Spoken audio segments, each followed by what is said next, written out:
NASA, the National Aeronautics and Space Administration, presents Aeronautics and Space Report.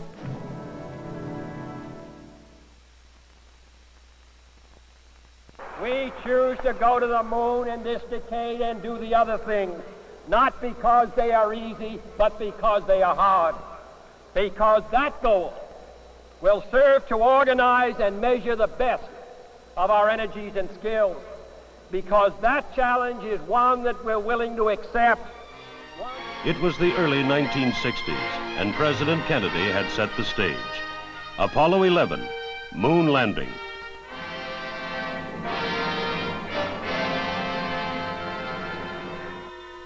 It's called Landing Site 2, a section of moon landscape covering roughly 3 by 6½ miles. If all goes as planned, the first Americans will land and explore a portion of this area. Astronauts Neil A. Armstrong, Edwin E. Aldrin, and Michael Collins, the 3 men who will make the next and most historic round trip to the moon. It is Collins who will be in charge of the cone-shaped command module, circumnavigating the moon as his 2 compatriots descend and land on the lunar surface. Born in Rome, Italy, October 31st, 1930, Collins served as pilot during the 3-day Gemini 10 mission in 1966. Here, he describes the events leading up to his joining NASA. Well, I was a fighter pilot for a number of years at various bases in California and overseas in France and in Germany. And then I went to the test pilot school at Edwards, and I was a test pilot there for a couple of years and went back again to the what was then called the Aerospace Research Pilot course, and then following that came to work for NASA. Astronaut Buzz Aldrin, the lunar module pilot, will fly with Armstrong to touchdown on the moon. It was Aldrin who established a new record for time outside a craft in space, more than 5½ hours during Gemini 12. The 39-year-old astronaut has an impressive background, including a doctorate. I attended public schools in my hometown of Montclair, New Jersey, received an appointment to the United States Military Academy at West Point. I was commissioned in the Air Force, flew in the Korean War for about 6 months, sent over to Germany flying F-100 aircraft. In 1959, applied for admission into Massachusetts Institute of Technology to study astronautics in greater depth, leading toward a Doctor of Science degree.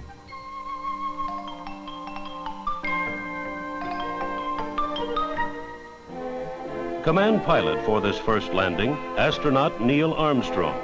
It will be Armstrong who steps cautiously out onto the moon for the first time. Armstrong had this to say about space and going to the moon. I suppose every age of history has had its challenges of the time. It seems to me we're particularly fortunate in our age of history to be faced with perhaps one of the greatest challenges, to go out into space, to break the shackles of gravity and find the answers to questions that have been asked by scientists and philosophers alike for years. It is certainly one of the most exciting challenges of all time.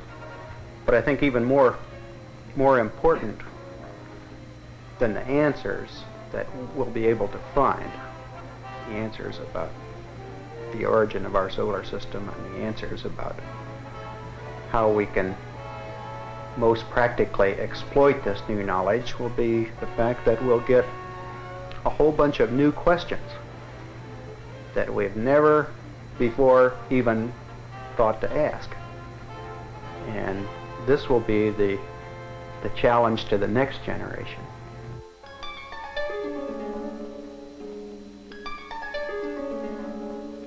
Once on the moon, Armstrong and Aldrin will take photographs, dig for lunar soil samples, collect rock specimens, and set up scientific experiments to remain after they have left.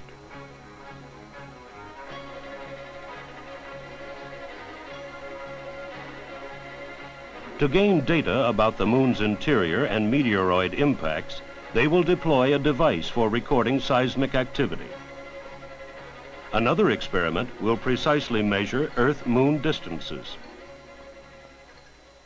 The crew of Apollo 11 have been preceded by 15 unmanned lunar explorers. These first close-up photographs were recorded by a Ranger spacecraft just before it slammed into the moon's surface. Following Ranger, Surveyor, craft which soft landed and verified that a man could walk there.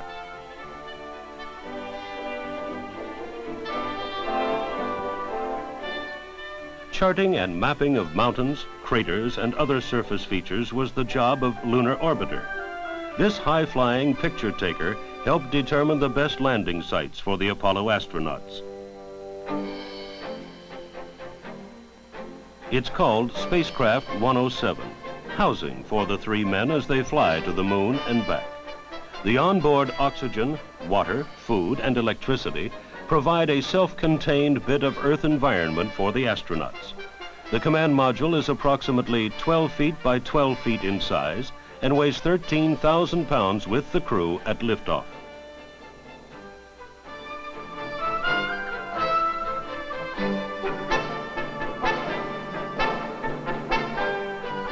Through the years, the Apollo command module has been put through many rigorous tests. Some, like this one, to prove its seaworthiness. Connected to the command module is the 22-foot-long service module, weighing 51,000 pounds. In addition to the rocket engine for returning the men to Earth, it holds oxygen supplies and fuel cells. There was no room for error in the development of the spider-like lunar module, which will actually land on the moon. It must do its job. It must be able to descend to the lunar surface, land, and take off at mission's end. This is the craft assigned to that first moon landing.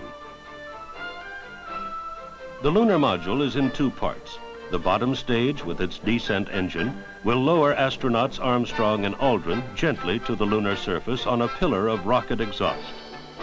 This stage then acts as a launching platform for the upper section, with its ascent engine lifting the 2 men back up to join Michael Collins, orbiting in the command ship. The combined spacecraft is shown here during final checkout. The Saturn V rocket, which will boost Apollo 11 off the launch pad and toward the moon, is put together inside the Vehicle Assembly Building at the Kennedy Space Center.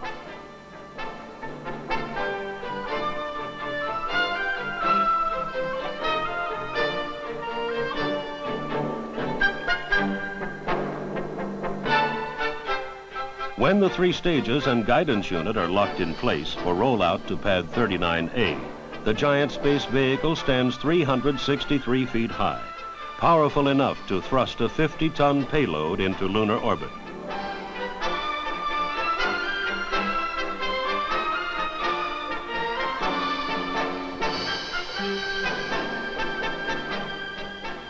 Reflecting on this first moon landing, one of the men most instrumental in the development of the Saturn V, Dr. Werner von Braun. Well, Apollo 11, our first attempt to land on the lunar surface, is of course the climax of many years of determined efforts. We decided pretty early in the Apollo program to tackle the final Apollo lunar landing mission piecemeal. We tackled it about like a mountaineer would tackle a never-climbed mountain, rather than going up there in one sweep all the way from the valley to the peak. He would set up base camps at various elevations and make the final assault to the summit from the highest base camp. Apollo 10, our recent flight with the LEM into lunar orbit, was the highest base camp that we could ever hope to establish short of lunar landing, so we feel we are in every respect ready to go. And I'm very confident that Apollo 11 will be a success.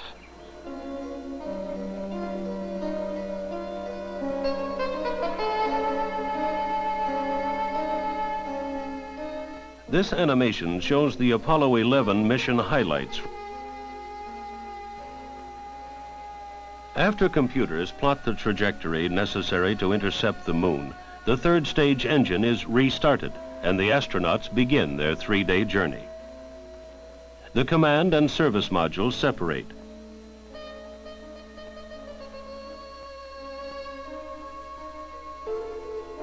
And meet and attach themselves to the lunar module.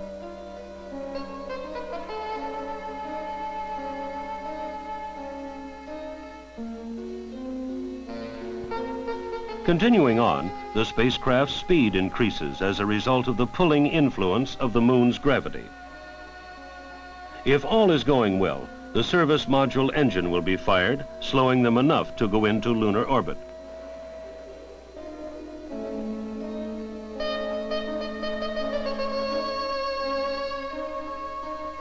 It is at this point that Armstrong and Aldrin crawl through the connecting tunnel into the lunar module. After aligning their guidance and navigation systems, the lunar module's engine is fired as a braking maneuver and to regulate their descent. The command pilot will look for the smoothest area to land on. And finally, touch down. Before doing anything else, the two men will prepare to launch themselves back into lunar orbit. Then astronaut Neil Armstrong will descend the last few feet by ladder to the moon's surface. Approximately 30 minutes later, he will be joined by Aldrin, and the two will explore, sample, and set their experiments. About 22 hours after landing, they will launch themselves off the moon.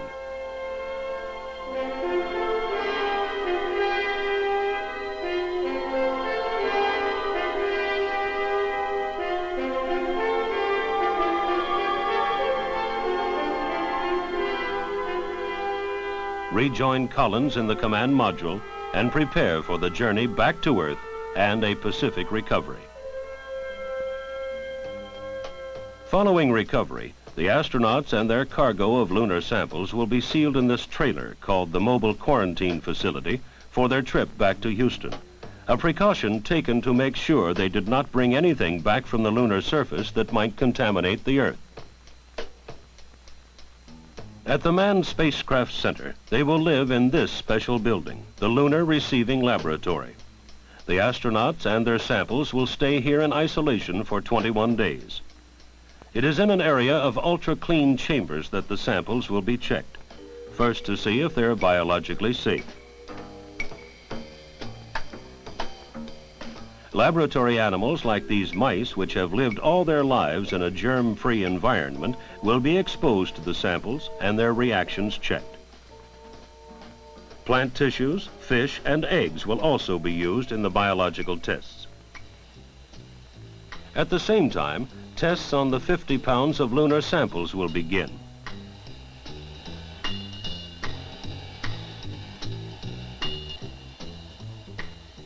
After they are sorted and classified, trained eyes will try to discover some of the moon's many hidden secrets.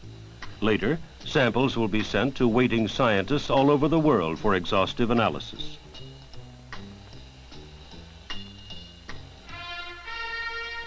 In this decade, President Kennedy said, and so it is about to be.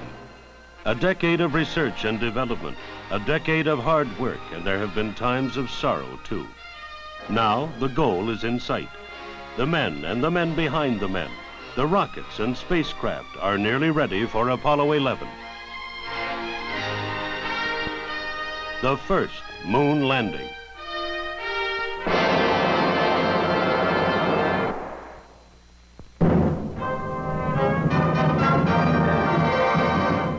This has been an Aeronautics and Space Report presented by NASA, the National Aeronautics and Space Administration.